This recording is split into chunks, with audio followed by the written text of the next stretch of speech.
Hi hello and नमस्ते। Thai BL series don't be too emotional fourth और fifth episode के Hindi explanation में आप सबका स्वागत है। एपिसोड की शुरुआत होती है अगले दिन के सुबह से। जेनेली की नींद टूटती है जेन के पियानो बजाने से। जेन यहाँ ये भी बताता है कि उसने जेनेली के भाई का सारा डेब्ट क्लियर कर दिया है और इससे पहले कि जेनेली पूछे कैसे, जेन बताता है उसने उस गैंग को ही खत्म कर दिया जो फुटबॉल पर बेट लगाता है। और रही बात जेत के चोट की तो पेरेंट्स को बता देंगे। कुछ ठग मिल गए थे जो जेत को पैसों के लिए तंग कर रहे थे और फिर कॉन्ट्रैक्ट के बारे में बात करते हुए उसके टर्म्स के बारे में जिक्र करता है। जेनेली कहता है हाँ उसे पता है, उसे सिर्फ जेन का होके रहना है और कुछ रूल्स फॉलो करने हैं। जेन कहता है हाँ, पहला rule don't be too emotional और दूसरा रूल सिर्फ कहने से नहीं होगा कि वो जेन का है, उसे प्रूव करना होगा। ये सुनकर जब जेनेली की आंखों से आंसू निकलने लगते हैं तो उसे पोंछते हुए जेन कहता है अभी कहा ना इमोशनल नहीं होना है। तो अब अगले सीन में जेनेली डैन से मिलता है और ब्रेकअप की बात करता है। अब डैन तो ऐसा बिल्कुल नहीं चाहता मगर जेनेली समझाता है। वो डैन को पसंद तो करता है मगर उस तरह बिल्कुल नहीं। उसने बहुत कोशिश तो की लेकिन वो डैन से प्यार नहीं कर पाया क्योंकि वो समझ चुका है जेन को वो अपने दिल और दिमाग से निकाल ही नहीं पाएगा। फिर झूठ बोलकर ये बातें छिपाकर वो डैन को धोखा भी नहीं देना चाहता। इतना कहकर जेनेली डैन का दिया हुआ ब्रेसलेट उसे लौटाना तो चाहता है मगर डैन कहता है नहीं, जेनेली इसे अपने पास ही रखे ताकि इसी बहाने वो कभी कभार एटलीस्ट डैन को याद तो करेगा। अब अगला सीन कॉलेज का। जेनेली के दोस्त इस बात से परेशान है कि आखिर जेनेली के साथ चल क्या रहा है। उसका मूड भी ऑफ रहता है और वो क्लासेस भी अटेंड नहीं करता। इसी बीच गुस्से में वह एंटर करता है पूट और सीधा जेनेली की उंगली को चेक करते हुए पूछता है क्या उसने जेन के साथ कॉन्ट्रैक्ट कर लिया है। अब जब जेनेली बिना कुछ कहे ही वहाँ से जाने लगता है तो पूट उसे रोकते हुए पूछता है मदद की जरूरत थी तो जेनेली उसके या डैन के पास भी तो जा सकता था। उसने जेन को अपने मजबूरी का फायदा उठाने क्यों दिया। जेनेली जब कहता है कि मेरी प्रॉब्लम है मैं सॉल्व कर लूंगा तो पूट भी बहुत ही फ्रस्ट्रेट होकर पूछता है कभी जेनेली ने उसे अपना दोस्त समझा भी है या नहीं। अब गैप को तो बिल्कुल समझ नहीं आ रहा कि ये किस टॉपिक पर झगड़ रहे हैं लेकिन हाँ उन्हें रोकने की कोशिश जरूर करता है। वहीं जेनेली अपने हाथ को झटकते हुए कहता है पूट जब खुद को ही नहीं बचा पा रहा तो उसे क्या बचाएगा। तो अब पूट भी ये वादा करके चला जाता है कि आइंदा से वो जेनेली की जिंदगी में दखल नहीं देगा। अब रात का सीन, जेनेली क्लब में है और बहुत नशे में भी है। जब एक और बंदा जेनेली से जबरदस्ती करने लगता है तो जेन वहाँ उस बंदी की खूब पिटाई करता है। इस पर जेनेली जेन को अलग से ले जाकर कहता है उसने वादा तो किया है ना कि वो सिर्फ जेन का है, तो फिर जेन इतना इनसिक्योर फील क्यों कर रहा है। तो जेन फिर से कहता है शब्दों से कुछ नहीं होता, प्रूव करो। और फिर खींच कर उसे अपने घर ले जाकर उसके साथ जबरदस्ती करने की कोशिश करता है। जेनेली कहता तो है कि उसे पता है जेन बहुत गुस्से में है इसीलिए उसके साथ ऐसे बिहेव कर रहा है मगर फिर भी जब जेन नहीं सुनता तो जेनेली समझाने की कोशिश करता है कि वो जेन के साथ इस तरह फिजिकल नहीं होना चाहता। मगर फिर जब बात हद क्रॉस करने लगती है तो जेनेली रेजिस्ट नहीं करता, बस रोने लग जाता है। तो अब जेन यहाँ पर खुद को रोक कर जेनेली से कहता है इससे पहले कि मैं अपना वादा तोड़ लूं तुम घर चले जाओ। यहाँ जेनेली पूछता तो है कौन सा वादा। तो जेन जेनेली के सवाल का तो जवाब नहीं देता मगर हाँ गुस्से में खुद ही कमरे से बाहर निकल जाता है और फिर इतने गुस्से में ड्राइव करते दिखता है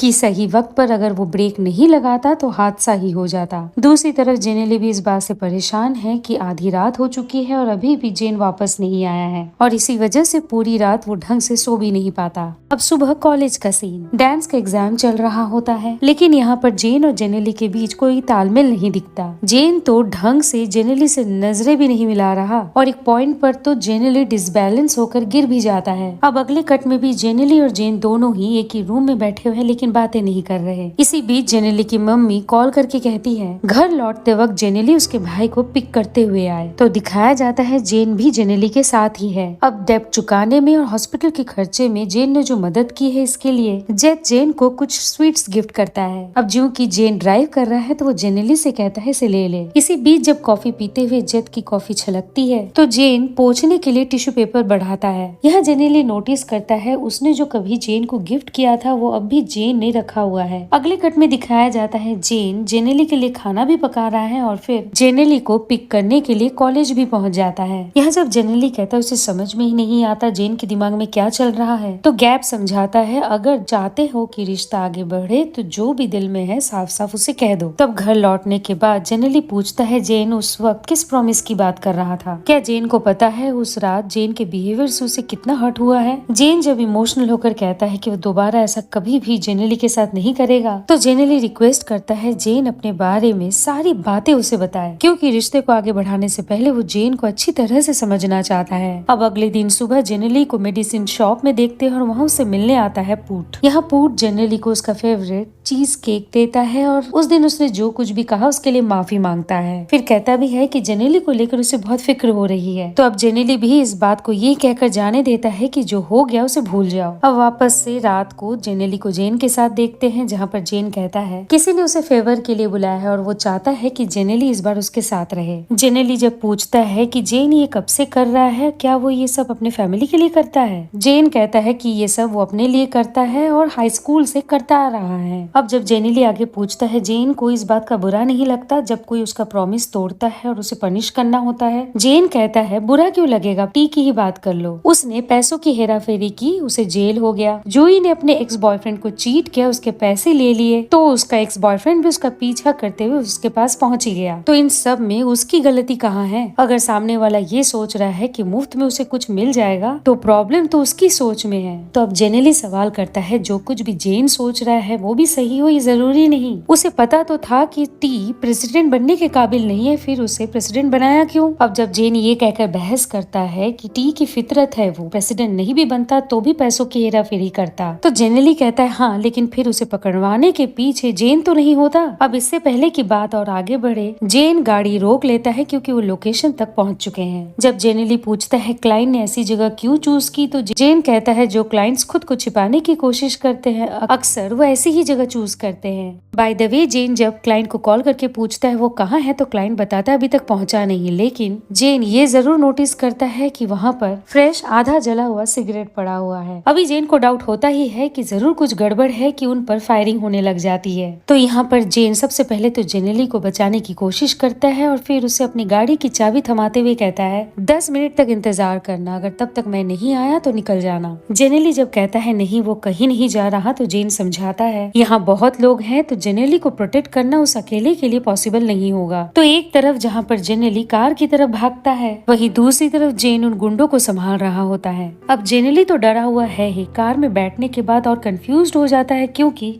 बाहर फायरिंग बंद हो चुकी है। थोड़ी देर बाद जेन को बाहर आते देखकर जेनेली खुश तो हो जाता है, मगर फिर पता चलता है जेन को तो गोली लगी है। अब जेनेली तो पैनिक कर ही रहा है, पूछता है कि कौन हो सकते हैं ये गुंडे, तो जेन बताता है होगा कोई पुराना दुश्मन। फिर एक बंदे को कॉल करके कहता है उसे सर्जरी की जरूरत है, कुछ ही मिनटों में वो हॉस्पिटल पहुंच रहा है। कट तो जेन को सीधा ओटी में ले जाया जाता है। पीछे पीछे वहाँ पहुंच जाता है डॉक्टर। जेनेली से कहते हैं घबराने की कोई जरूरत नहीं है, जेन को वो कुछ भी नहीं होने देंगे। तो अब काफी देर के इंतजार के बाद डॉक्टर बताते हैं जेन खतरे से बाहर है और उसके किसी इंटरनल ऑर्गन्स को भी चोट नहीं पहुंची है। वैसे तो खून बहुत बहा है, लेकिन हाँ, जेनेली ने जेन को सही वक्त पर हॉस्पिटल पहुंचाकर बहुत बड़ा काम किया है। अब जेनेली तो ये सुनकर हैरान हो जाता है कि डॉक्टर उसे पहचानता है। वहीं डॉक्टर कहता है उसका नाम राम है और वो जेन का कजिन है। साथ में राम ये भी बताता है कि जेन अक्सर जेनेली की जिक्र किया करता है। यहाँ जब जेनेली पूछता है क्या जेन के साथ ऐसे हादसे होते रहते हैं, राम कहता है हाँ बिल्कुल, और एक बार तो ऐसा भी हुआ था कि इमरजेंसी में उसका ऑपरेशन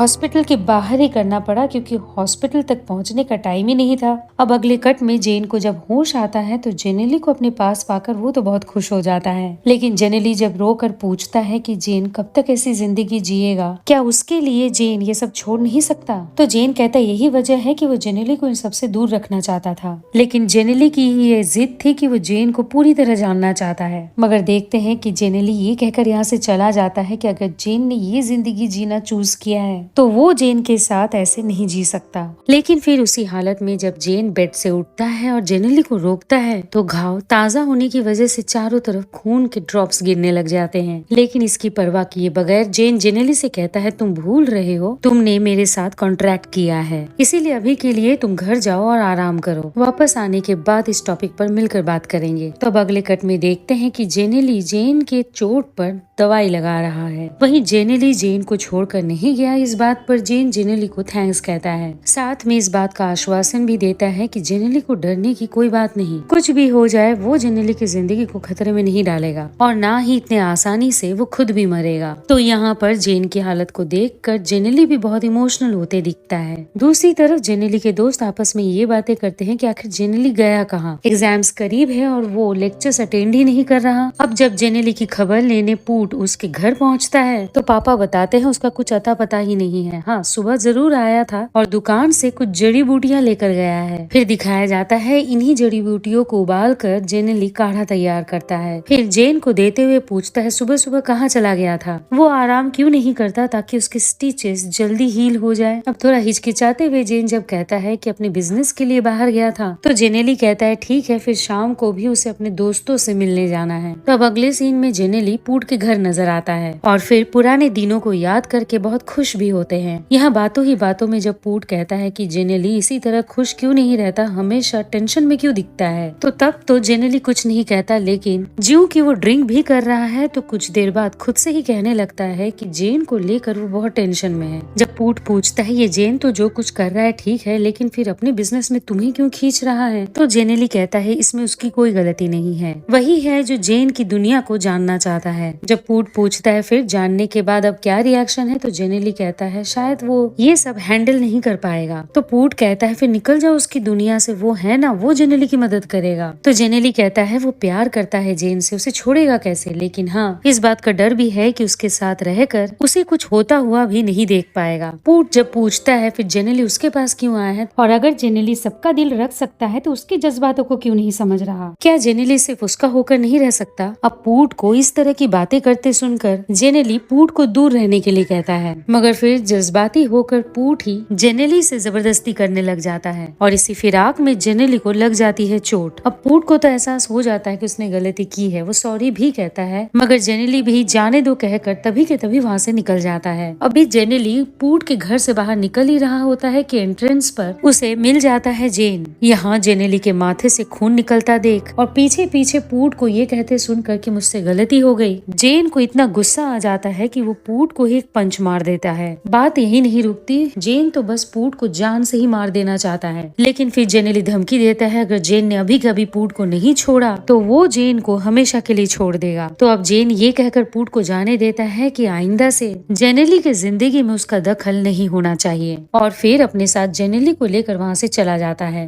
कट टू जेनेली जेन से पूछता है आखिर उसे पता कैसे चला कि वो कहाँ है, और हर बार ऐसे कैसे हो जाता है कि वो जहाँ भी होता है जेन को पता चल जाता है, कहीं जेन ने उस पर स्पाई तो नहीं लगा रखा है या फिर कोई ट्रैकर। यहाँ जेन समझाने की कोशिश करता है कि उसे जेनेली की फिक्र रहती है, मगर जेनेली चिढ़कर कहता है जरूरी है जेन जैसा सोच रहा है दूसरे भी वैसा ही सोचे, चाहे बात फेवर की हो या ट्रैकिंग की। उसने कभी ये जानने की कोशिश की कि सामने वाला इसके बारे में क्या सोचता है। खैर यहाँ पर तो अब जेन के पास कहने के लिए कुछ है नहीं। वहीं जेन का कजिन भी ये कहकर जेन को डांटता है चोट तो बड़ी अच्छी तरीके से हील हो रही थी, फिर ये सब करने की क्या जरूरत थी और कब तक वो ऐसी जिंदगी जीते रहेगा। तो जेन कहता है कम से कम राम तो उससे ये सवाल न करे, उसे तो पता है ना वो किस माहौल में पला बड़ा है। राम कहता हाँ उसे पता है, लेकिन दूसरों को तो नहीं पता। उसने देखा था जब जेन को गोली लगी थी तो जेनेली उसके लिए किस तरह बेचैन हो गया था। जेन को अपनी फिक्र नहीं है न सही, लेकिन उनकी तो फिक्र करे जो उससे प्यार करते हैं। अब इसके बाद जब जेन घर वापस आता है तो बहुत ही प्यार से जेनेली से मिलता है, मगर जेनेली का मूड तो अभी भी उखड़ा हुआ दिखता है और कहता है कि वीकेंड पर वो अपने घर जाएगा। अब तब तो जेन कुछ नहीं कहता, लेकिन बाद में जेनेली से पूछता है जब जेनेली उससे डेट करने के लिए मान गया था तो उसने कैसी जिंदगी की उम्मीद की थी। तो जेनेली कहता है उसे बहुत सिंपल जिंदगी जीना है। जब जेन ने उसे वैलेंटाइंस डे पर गिफ्ट किया था उससे ज्यादा खुशी उसे तब हुई थी जब जेन उसके पेरेंट्स से मिलने गया था, ये प्रूव करने के लिए कि वो जेनेली को लेकर कितना सीरियस है। दुकान में भी मदद करते वक्त वो बहुत क्लमजी था, लेकिन फिर भी जेनेली को इस बात की बड़ी खुशी थी कि उसने जेन के एक और पहलू को भी देखा, जहाँ जेन ना कोई सुपर हीरो था ना ही कोई डीमन, जैसा कि लोग उसके बारे में कहा करते हैं। कहने का मतलब वो जेन के साथ एक आम जिंदगी जीना चाहता है, मगर धीरे धीरे ज्यूं ज्यूं वो जेन को जान रहा है, समझ रहा है कि वो और जेन एक दूसरे से बहुत अलग हैं। ये सब सुनने के बाद जहाँ जेन के आंखों में आंसू आ जाते हैं, वहीं पर जेनेली उन आंसुओं को पोंछते हुए जेन को सोने के लिए कहता है। अब जैसे की बात हुई थी, जेनेली वीकेंड पर अपने घर आता तो है, लेकिन उसका मूड बहुत ही ऑफ है। डिनर के वक्त भी सब नोटिस करते हैं जेनेली ने ठीक से खाना भी नहीं खाया। अब रात का सीन, पूट आया हुआ है जेनेली से मिलने, मगर जेद कहता है कि वो घर पर नहीं है। तुरंत पूट जेनेली को टेक्स्ट करता है उस दिन के लिए तुमसे माफी मांगनी थी, और फिर घर के अंदर से ही मैसेज टोन की आवाज आते ही पूट समझ जाता है जेनेली घर पर ही है, लेकिन फिर वो बिना कुछ कहे ही चला जाता है। वहीं दिखाया जाता है कि जेनेली भी वही है और ये सब देख रहा है, मतलब कि उसने इंटेंशनली पूट को अवॉइड किया। अब सीन शिफ्ट होता है जेन पर जो कुकिंग कर रहा है और बहुत ही खुश है। लेकिन फिर जेनेली के आईडी पर एक ऐसे पिक्चर को देखकर मूड ऑफ हो जाता है जिस पर कैप्शन लिखा हुआ है, शायद हम दोनों ही अलग हैं। दिखाया ये भी जाता है कि जेनेली जेन के घर तो नहीं गया, लेकिन फिर अपने घर पर भी उसे नींद नहीं आ रही। इसी बीच गैब जेनेली को कॉल करता है और तुरंत हॉस्पिटल पहुंचने के लिए कहता है। अगले सीन में पता चलता है कि पूट की बाइक को किसी लग्जूरियस कार ने धक्का मार दिया। हिट एंड रन केस है, इसीलिए अभी तक वो पकड़ा नहीं गया है। मीनवाइल डॉक्टर बाहर आती है और कहती है कि पूट जेनेली से मिलना चाहता है। साथ में वार्न भी कर देती है पूट के पास ज्यादा वक्त नहीं है, कंडीशन बहुत क्रिटिकल है। तो अब कमरे में पहुंचते ही जेनेली पूट से कहता है थोड़ी और देर पेशेंस रखो, तुम्हारी फैमिली आती ही होगी। मगर पूट जेन का नाम लेते हुए दम तोड़ देता है। अब पूट का यूं अचानक चले जाना और उसकी मम्मी की हालत देखकर जेनेली इतना बौखला जाता है कि उसे यकीन ही हो जाता है कि इन सब के पीछे जेन का ही हाथ है। दूसरी तरफ जेन के पास आता है एक कॉल, जिसके जवाब में वो कहता है चलो काम हो गया। ये सुनकर उसे अच्छा लगा, तो अब उनके बीच का डील खत्म हुआ। ये सुनकर तो अब डायरेक्टली जेनेली जेन पर आरोप लगा देता है कि उसी ने पूट को मारा है ना। पूट मर गया, ये सुनकर तो जेन चौंकता ही है, लेकिन फिर ये भी कहता है कि नहीं, उसने ऐसा कुछ नहीं किया। जेनेली कहता है कि अब किस बात पर यकीन करेगा वो, खासकर तब जब मरते वक्त भी पूट ने जेन का नाम लिया हो। तो अगर जेन गुस्से में उसे जान से मारने की धमकी दे सकता है तो फिर तो उसे जान से मार भी सकता है। जेन कहता है अगर यकीन नहीं हो रहा तो उसके खिलाफ जाकर जेनेली पुलिस में रिपोर्ट कर दे, इन्वेस्टिगेशन होगा तो सब कुछ साफ साफ पता चल जाएगा। तो जेनेली कहता है जेन जैसा इंसान तो पुलिस को भी हैंडल कर सकता है। अब यहाँ पर जेन शांति से जेनेली को समझाने की कोशिश तो करता है, मगर जेनेली तो ये कहकर रोने लग जाता है कि जब से जेन उसकी जिंदगी में आया है वो अपने ही जिंदगी से परेशान हो गया है। और फिर फाइनली जेन से कहता है वो तो सबकी विश पूरी करता है ना, तो अब उसकी यही विश है कि जेन उसकी जिंदगी से गायब हो जाए। जेन भी बहुत ही उदास होकर पूछता है इसका मतलब जेनेली उसके साथ कॉन्ट्रैक्ट करना चाहता है, तो फिर इसके बदले वो जो चाहेगा जेनेली उसे देगा, है ना। जेनेली जब कहता है हाँ बिल्कुल, तो जेन रिक्वेस्ट करता है फिर आज की रात एक आखिरी बार के लिए जेनेली उसका हो जाए, और वादा करता है कि इसके बाद वो जेनेली की जिंदगी में कभी इंटरफेयर नहीं करेगा। तो पॉइंट ये है कि दोनों ही एक दूसरे से बहुत प्यार करते हैं, लेकिन अलग अलग शख्सियत की वजह से एक दूसरे के साथ रहना पॉसिबल नहीं है। तो अब दोनों ही एक दूसरे के करीब भी आते हैं, फिजिकल भी होते हैं, लेकिन आंखों में आंसू लिए हुए। अब सुबह का सीन, जब जेनेली की आंख खुलती है तो देखता है जेन पास में नहीं है। फिर उसकी नजर पड़ जाती है टेबल पर रखे उसके नाम लिखे खत पर। जहाँ जेन लिखता है कि वो बिना बताए जा रहा है, क्योंकि बताता तो शायद जा नहीं पाता, लेकिन फिर कुछ बातें बताना भी बहुत जरूरी है, जैसे कि वो जेनेली को इसलिए छोड़ के नहीं जा रहा क्योंकि पुट के मौत के पीछे उसका हाथ है, और जेनेली उस पर यकीन नहीं करता। इसके पीछे की वजह भी वो समझ सकता है, लेकिन ये भी पॉइंट है जिसकी वजह से वो जेनेली को छोड़कर जा रहा है। वो जेनेली को वापस से मुस्कुराते और सुकून की जिंदगी जीते देखना चाहता है, ना कि उसे एक सिंपल सी जिंदगी चाहिए, लेकिन जेन के लिए वो बहुत ही स्पेशल है। अब वजह तो इतनी सारी है कि वो क्या बताए। सब उसे डीमन कहते हैं, लेकिन जेनेली दूसरों की बातों पे आके उसे जज नहीं किया। जब भी जेनेली ने उसे मदद लेने से इनकार किया, कभी भी उसे बुरा नहीं लगा। उसे याद है जेनेली उसके लिए तो अपने दोस्तों से भी लड़ पड़ा था। जेनेली ने ही उसे एहसास दिलाया जब कोई चीज दिल से दी जाती हो तो उसके सामने कीमती चीजों की कोई वैल्यू नहीं होती, और शायद इसीलिए वो जेनेली के लिए खाना पकाना बहुत पसंद करता है। जेनेली ने खुशी खुशी उसके लाइफ को समझने की कोशिश की, मगर वो शायद ऐसा करने में फेल हो गया। वैसे तो अक्सर वो ये कहा करता है कि डोंट बी टू इमोशनल, लेकिन सच तो ये है कि जेनेली का इमोशनल होना ही उसके स्ट्रॉन्ग पॉइंट्स में से एक है। आज तक जेनेली को खोने के डर से ही उसने हमेशा जेनेली को अपने लिए मांगा, लेकिन ये पहली बार होगा जब वो जेनेली की खुशी के लिए उसे छोड़कर जा रहा है। अब वो तो कभी इस घर पे लौटने से रहा, लेकिन हाँ, कभी भी जेनेली उसे मिस करे तो वो इस घर में आ सकता है। और इसी के साथ ये एपिसोड यहीं पर खत्म हो जाता है। उम्मीद करती हूँ इन दोनों एपिसोड का हिंदी एक्सप्लेनेशन आपको पसंद आया है। अगले एपिसोड के अपलोड पर आपको मिले नोटिफिकेशन, इसके लिए आप करें मेरे चैनल को सब्सक्राइब और बेल आइकन को click. God bless you and